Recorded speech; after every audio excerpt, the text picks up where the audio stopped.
नमस्कार, दिव्य प्रभात web news में आपका स्वागत है। लगातार कोरोना मरीजों की संख्या भारत के अंदर बढ़ती जा रही है, लेकिन कुछ लोग इसको गंभीरता से नहीं ले रहे हैं। वे कभी डॉक्टर और नर्सों पर हमला करते हैं तो कभी पुलिस पिकेट पर पत्थरबाजी करते हैं। ऐसे लोगों के खिलाफ सख्त कार्रवाई सरकार को करनी चाहिए और उन पर रासुका और देशद्रोह तक के मामले लगाए जाने चाहिए। कोरोना वायरस कितना खतरनाक हो सकता है, आसपास के देशों की स्थिति को देखकर हम इसका अंदाजा आसानी से लगा सकते हैं। आइए देखते हैं एक रिपोर्ट।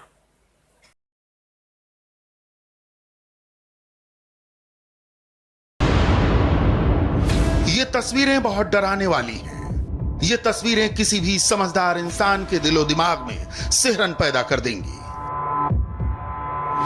अभी मत पूछिए ये कहां की तस्वीरें हैं, बस पहले समझिए कि यहां हो क्या रहा है।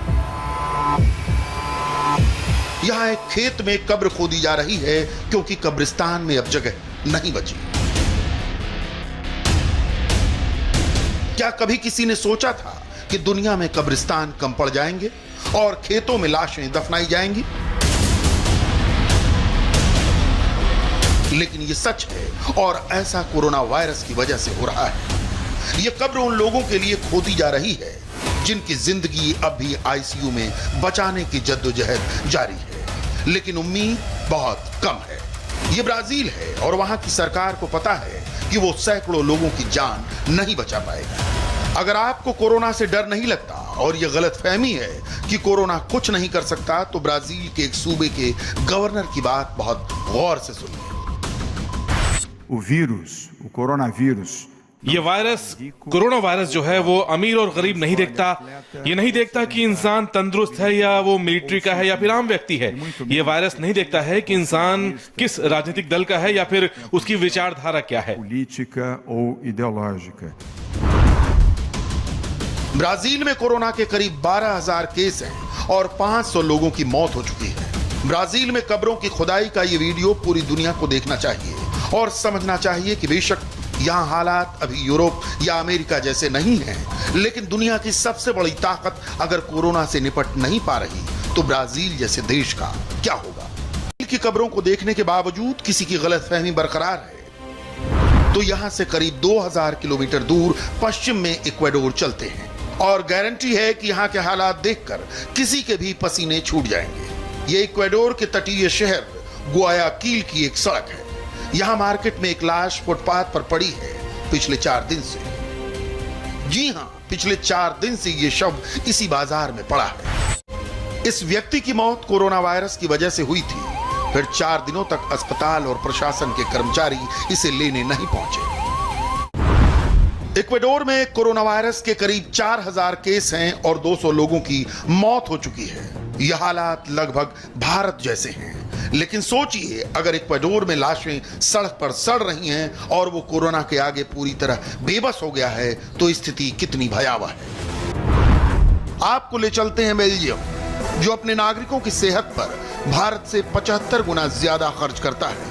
बेल्जियम में कोरोना वायरस से मरने वालों की तादाद इतनी तेजी से बढ़ी है कि यहां भी कब्रिस्तान कम पड़ गए हैं। बेल्जियम में कोरोना के 21,000 से ज्यादा केस हैं और 1,700 लोगों की मौत हो चुकी है। बेल्जियम में कोरोना वायरस से रोज करीब 150 लोगों की मौत हो रही है। हालात ऐसे हैं कि कॉफिन बॉक्स समेत लाश का इस तरह अंतिम संस्कार किया जा रहा है।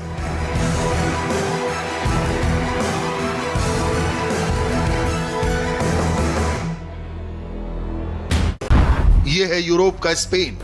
स्पेन में ताबूत बनाने वालों का कहना है कि एक दिन में अगर 30 घंटे होते तो वो भी ताबूत का ऑर्डर पूरा करने में कम पड़ जाते। ताबूत के ऑर्डर इतने ज्यादा आ चुके हैं कि उनको पूरा करना नामुमकिन होता जा रहा है। मैड्रिड के इस ताबूत बनाने वाले कारखाने में दिन रात काम चल रहा है।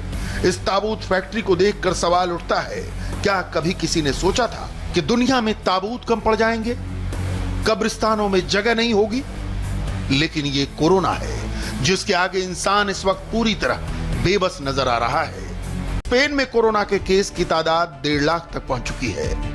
मरने वालों की तादाद 14,000 होने जा रही है, क्योंकि अब रोजाना स्पेन में सैकड़ों लोगों की जान जा रही है। स्पेन में हालात अब ऐसे हैं कि पार्किंग गैराज को ताबूत के गोदाम में तब्दील कर दिया गया है।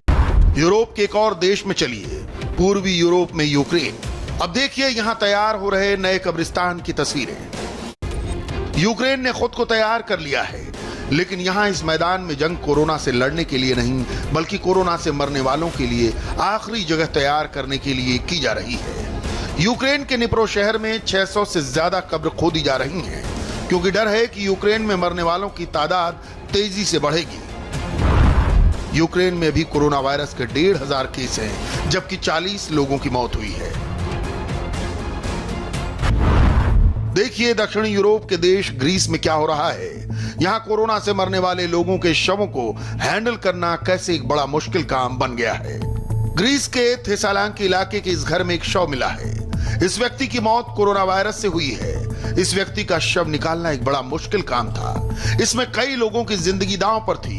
वो पीपीई सूट पहनकर इस शव को घर से निकाल कर लाए। ग्रीस में कोरोना वायरस के करीब 1800 केस हैं और अब तक 80 लोगों की मौत हो चुकी है। बढ़ते केसेस को देखते हुए ग्रीस में 23 मार्च को लॉकडाउन कर दिया गया।